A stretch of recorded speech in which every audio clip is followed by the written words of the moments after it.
Hello students, welcome to my YouTube channel in the subject of auditing. आज के इस video lecture में हम principle of auditing in detail अच्छे से कवर करने वाले हैं।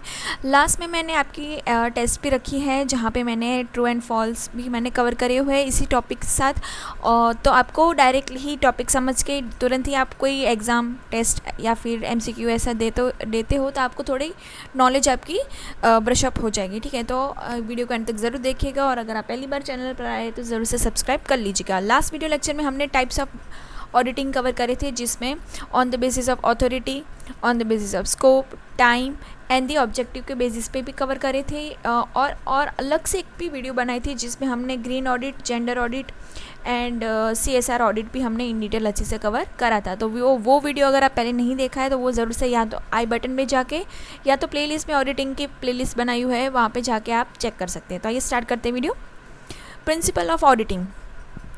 Auditing is governed by the certain fundamental principle which guide the auditor in performing their duties ethically, fairly and effectively। ठीक है, तो हम बोल सकते हैं कि ऑडिटर के लिए प्रिंसिपल्स ऑफ ऑडिट क्या है, गाइडलाइन प्रोवाइड करते हैं वो कि जो उन्हें किस तरह से उसकी ड्यूटी परफॉर्म करनी है। ठीक है, जहाँ पे एथिकली, फेयरली एंड इफेक्टिवली वो किस तरह से अपनी ड्यूटी जो उसको ऑडिट करने का काम है वो अच्छे से कर पाएगा, वो सभी चीज़ें उसको गाइडेंस कहाँ से मिल रही है, प्रिंसिपल ऑफ ऑडिट से। This principles are laid down by the professional bodies like ICAI and IFAC। IFAC का फुल फॉर्म है international federation of accountants to maintain the uniformity and reliability in the auditing process. तो पूरी auditing process के दौरान किस तरह से कौन से प्रिंसिपल्स ऑडिटर को फॉलो करने हैं वो ICAI एंड IFAC ने ऑलरेडी बताए हुए हैं, जिसमें फर्स्ट है इंटीग्रिटी। इंटीग्रिटी से हम क्या समझते हैं, तो auditor must be honest, straightforward and sincere in all the professional work. He should not the associate with information that is the false, misleading और डिसेप्टिव। ठीक है, तो इंटीग्रिटी होनी चाहिए, ऑडिटर ऑनेस्ट हो, स्ट्रेट फॉरवर्ड हो, मतलब अपने काम से काम रखता हो, उसका प्रोफेशनल वर्क है वहाँ पे अपने क्लाइंट के साथ कुछ प्रोफेशनल वर्क है उसका, तो कुछ मतलब अपना रिलेशन बनाने की कुछ कोशिश ना करे। ठीक है, जहाँ पे वो कुछ भी वहाँ पे इंफॉर्मेशन है वो फॉल्स, मिसलीडिंग या डिसेप्टिव इंफॉर्मेशन वहाँ पे वो प्रेजेंट ना करे अपने यहाँ पे।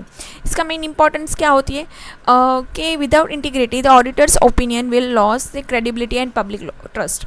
ठीक है, अगर इंटीग्रिटी वो अपनाएगा नहीं, मीन्स कि क्या वो ऑनेस्टी नहीं रहेगा या तो सिंसियर नहीं रहेगा अपने प्रोफेशनल वर्क के लिए, ठीक है, या तो कुछ मिसलीडिंग इन्फॉर्मेशन वो शो करेगा वहाँ पे, ठीक है, तो वहाँ पे वो अपनी पब्लिक ट्रस्ट एंड क्रेडिबिलिटी खो देगा। इसका एग्जांपल अगर हम देखें तो auditor refuse to certify manipulated financial statement even if the client offer the extra payment. तो ये प्रैक्टिकल एग्जांपल्स भी आप एग्जाम में लिख सकते हो, जिस तरह से क्लाइंट को कोई ऑफ़र मिल रहा है कि आप थोड़ा फाइनेंशियल स्टेटमेंट हमारा बड़ा चढ़ा के दिखाइए, या तो उसको ग्रीन सिग्नल दे दीजिए कि हाँ ठीक है सभी चीज़ें ओके है इस पूरे ऑडिटिंग प्रोसेस में। तो अगर वो मना कर रहा है तो हम बोल सकते हैं कि उसने पूरा ऑनेस्टी से काम कर रहा है, उसको एक्स्ट्रा पेमेंट मिल रहा है फिर भी। फिर सेकेंड ऑफ प्रिंसिपल है ऑब्जेक्टिविटी। तो auditor should remain the impartial, unbiased and free from any conflict of the interest. Personal feeling और the relationship must not the influence professional judgement. ठीक है, जहाँ पे ऑडिटर को हमेशा ही क्या रहना है, अनबायस्ड रहना है। ठीक है, free from any conflict of interest रहना है, मतलब उसके मेन ऑब्जेक्टिव क्या होना चाहिए कि मेरा काम है, मुझे काम से काम ही रखना है। ठीक है, पर्सनल फीलिंग का वहाँ पे कोई स्पेस नहीं होनी चाहिए। ठीक है, जिसकी वजह से क्या होगा, ना उन लोगों का कोई इन्फ्लुएंस उस पर होगा, ना वो किसी को और को इन्फ्लुएंस कर पाएगा। इम्पॉर्टेंट क्या है इसकी, ensure that the audit report reflect the true financial position without external pressure। ठीक है, इससे कुछ एक्सटर्नल प्रेशर नहीं आएगा। जैसे कि अगर देखें कि auditors close friend is the companies financial manager and the auditor must still report error truthfully without the favouritism. ठीक है, अगर वो कुछ हो रहा है प्रॉब्लम, ठीक है, यहाँ पे एग्जांपल वही है कि ऑडिटर जो है जिस कंपनी में वो एज अ ऑडिटर वर्क कर रहा है वो उसकी बेस्ट फ्रेंड की मतलब है, वो वहाँ पे एज अ फाइनेंस मैनेजर है। अगर वहाँ पे कुछ एरर वगैरह है उस रिपोर्ट में तो वो अपना ट्रू एंड फेयर व्यू वहाँ पे देगा। ठीक है, ऐसा कुछ नहीं रखेगा कि वो मेरी दोस्ती की कंपनी है तो मैं सभी चीज़ें अच्छी दिखाऊं। ठीक है, तो वही आ जाए कि ऑब्जेक्टिविटी के मेन उसका ऑब्जेक्टिव क्या है ऑडिटर का, कि true and fair view present करना, शो करना। फिर थर्ड है professional competence and due care वो रखे. Auditor must possess adequate knowledge, skill and expertise to carry out the audit. He should apply the professional diligence and care throughout the audit. ठीक है, वो रखना बहुत ज़रूरी है क्योंकि अप टू डेट रहना आपको रहना चाहिए. ठीक है, आपके पास प्रॉपर नॉलेज होनी चाहिए. आपको जो ऑडिट करने के दौरान जो भी रूल्स एंड रेगुलेशन आपको फॉलो करने हैं, आपके वो स्किल, आपको एक्सपर्टीज़ होनी चाहिए आपके पास. ठीक है, प्रोफेशनल एलिगेंस एंड केयर के साथ आपको पूरा ऑडिट का वर्क कंप्लीट करना रहता है. इसका इंपॉर्टेंस क्या है? Reduce error and ensure that the audit is perform according to the accepted standard. ये शो करता है कि पूरी auditing process proper error free तरीके से हुई है. ठीक है, एंड जो भी अकाउंटिंग स्टैंडर्ड फॉलो करने थे वो करके हुई है.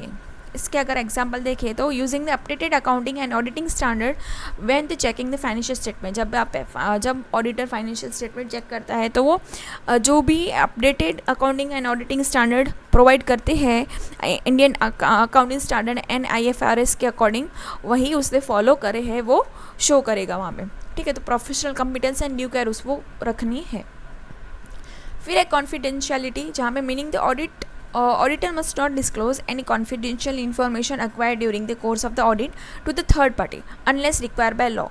ठीक है, यहाँ पे ऑडिटर है, उसको ऑडिटिंग के दौरान कुछ ऐसी इन्फॉर्मेशन मिलती है, ठीक है, कि अगर वो लीक कर देगा किसी थर्ड पार्टी को, उसके कॉम्पिटिटर को, तो आप जिस कंपनी को ऑडिट कर रहे हो उसको लॉस हो सकता है. ठीक है, उसकी कॉन्फिडेंशियलिटी मैटर करती है वहाँ पे, तो उसको वो कहीं पे भी डिस्क्लोज नहीं कर सकता सिवाय कि कोई लॉ के द्वारा उसको बोला गया हो कि आपको कुछ कोर्ट वगैरह का केस है तो आप वहाँ पे अपनी राय दे सकते हैं.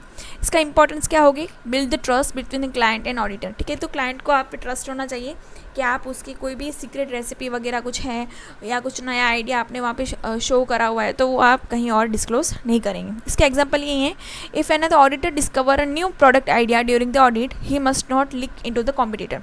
वहीं के प्रोडक्ट आइडिया कुछ वहाँ पे ऑडिटिंग के दौरान उसको कहीं पढ़ने को हुआ, ठीक है, तो वही ये इन्फॉर्मेशन उसके कॉम्पिटिटर तक वो नहीं पहुंचाएगा. तो वहाँ पे कॉन्फिडेंशियलिटी बहुत इंपॉर्टेंट प्रिंसिपल है. फिर है इंडिपेंडेंस. तो auditor must be independence in fact, mentally free from the influence and the appearance, no relationship that create a suspicious of the bias. ठीक है, यहाँ पे यही है कि ऑडिटर है पूरा इंडिपेंडेंट नेचर का होना चाहिए, ना मेंटली किसी का इन्फ्लुएंस उस पर हो, ना ही एज ए रिलेशनशिप किसी का उस पर प्रेशर आता हो. ठीक है, कि किसी और की राय से इसको कोई इफेक्ट ना आती हो. इसका इंपॉर्टेंस क्या है? Independence is the backbone of the auditing. It assure the stakeholder that the audit opinion is unbiased. ठीक है, क्योंकि जो भी स्टेक होल्डर्स हैं, शेयर होल्डर है, स्टेक होल्डर्स है, उनको अश्योरेंस कैसे मिलेगा? ठीक है, कि ऑडिटिंग प्रॉपरली ही अनबायस्ड तरीके से हुई है, कहीं भी किसी का कुछ इन्फ्लुएंस नहीं है. इंडिपेंडेंस ऑडिटर की वजह से ही वो ट्रस्ट कर पाते हैं कि सभी चीज़ें सही में प्रेजेंट करी गई हुई है. तो हम इसीलिए बोलते हैं कि इंडिपेंडेंस प्रिंसिपल है वो बैकबोन है ऑडिटिंग का. तो यहाँ पे आप देखिए छोटे छोटे क्वेश्चन आएंगे आपको, ये वीडियो एंड होगा तभी आपको टेस्ट मिल जाएगी. इसके एग्जाम्पल क्या है? And auditor should not hold the share in the company he is auditing. ठीक है, उसका कुछ शेयर वगैरह नहीं होना चाहिए जिस कंपनी की वो ऑडिट कर रहे हैं. ठीक है, फिर है एविडेंस बेस्ड अप्रोच. एक प्रिंसिपल है जहाँ पे क्या है, auditor's opinion must be based on the sufficient and appropriate audit evidence obtained through the inspection, observation and inquiry and the confirmation. ठीक है, ऑडिटर जो भी अपनी ओपिनियन दे रहा है उसके पास कुछ ना कुछ प्रूफ होना चाहिए एज ए एविडेंस, जहाँ पे वो इंस्पेक्शन के दौरान उसको कुछ मिला है, अगर कुछ गलत मिला है या कुछ है तो ऑब्जर्वेशन करके मिला, या तो इंक्वायरी करी, या तो कन्फर्मेशन के थ्रू वो अपनी लास्ट में ओपिनियन देता है. तो इसके क्या इंपॉर्टेंस है? Prevent the audit from the being the matter of the guess work. ठीक है, ये प्रॉपर ही प्रोसेस होती है. ठीक है, आप सिर्फ जो ऑडिटर है ऐसे कुछ गेस वर्क करके नहीं रखता है कि ये कंपनी बहुत अच्छी है, इतने सालों से है तो सभी चीज़ें अच्छी होंगी. ठीक है, सभी चीज़ें ट्रू एंड फेयर व्यू में ही प्रेजेंट करते होंगे ये लोग. तो ऐसा कुछ गेस वर्क नहीं करना है. वो खुद ही सभी चीज़ों को इंस्पेक्ट करेगा, ऑब्जर्व करेगा, इंक्वायरी करेगा एंड कन्फर्मेशन करके ही अपने लास्ट पर ऑडिटर अपना ओपिनियन देगा. इसका एग्जाम्पल क्या है? Verifying the inventory physically instead of relying on stock register. ठीक है, उसको अगर कुछ शक हो रहा है, ठीक है, तो फिजिकली भी एग्जामिन कर सकता है वो स्टॉक का कि ठीक है इन्वेंट्री उनकी एक्चुअल में कितनी रहती है, इस तरह से. फिर है डॉक्यूमेंटेशन. तो auditor must maintain the proper working paper, records and documentation of the audit procedures followed, evidence collected and conclusion reached. ठीक है, वो जो भी पूरा डॉक्यूमेंटेशन उसको मेंटेन रखना होगा ड्यूरिंग द ऑडिटिंग प्रोसेस। उसके पास जो भी working paper and records and documentation रहते हैं वो एज ए एविडेंस के तौर पे उसको संभाल के रखनी है एज ए कंक्लूजन। जब तक वो कंक्लूजन तक पहुंचता है तब तक जो जो चीज़ें उसको नोट डाउन करनी होती है वो उसको प्रॉपर डॉक्यूमेंटेशन बनानी रहती है। इसका इंपॉर्टेंस क्या है? Provide the proof of the audit process in case of dispute और द लीगल इश्यूज। उसके पास क्योंकि वो सभी चीज़ें एज अ प्रूफ वो रख सकता है ड्यूरिंग द ऑडिट प्रोसेस। अगर कुछ आगे चलकर कुछ लीगल इशू या डिस्प्यूट क्रिएट होगा तो उसके लिए उसके पास कुछ प्रूफ रहना चाहिए। एग्जाम्पल क्या है? Keeping the copies of the bank confirmation as a part of the audit file. ठीक है, तो एज अ बैंक के पास है वो कन्फर्मेशन की फाइल ले ले, या तो फिर अगर कुछ उसने इंक्वायरी बिठाई थी, ठीक है, या तो किसी का इंटरव्यू लिया था, ठीक है, कि कंपनी में किस तरह से उसका एक्सपीरियंस है, तो वो सब चीज़ें वो एज ए टेस्टिमनी वो भी रख देता है। फिर प्लानिंग एंड सुपरविजन, जहाँ पे क्या है? Auditor should plan the audit properly, allocate the resources effectively and supervise the audit team to ensure the quality. ठीक है, वो प्रॉपर प्लानिंग करके जाएगा। ठीक है, उसके पूरी अगर कोई ऑडिट टीम है तो वो पूरी उनको सुपरवाइज करेगा कि किस तरह से आपको ऑडिट स्टार्ट करनी है, किस तरह से हमें टीम को जितने भी मेंबर है टीम के उसके उनको कोई ना कोई काम डेलीगेट वो कर देगा। इससे क्या होगा? Help in identify the risk area, saving the time and avoiding the negligence. तो अगर उसके टीम में 5 लोग हैं तो 5 को वो कुछ ना कुछ अच्छे से काम सौंप देगा। उसकी वजह से किस एरिया में ज़्यादा रिस्क है वो उसको पता चल जाएगा, टाइम सेव हो जाएगा एंड कोई चीज़ मिस आउट नहीं हो जाएगी। एग्जाम्पल देखिए कि before starting the audit auditor prepare और ऑडिट प्लान, वो ऑडिट प्लान बनाता है like the checking the high risk area such as revenue recognition and the loans.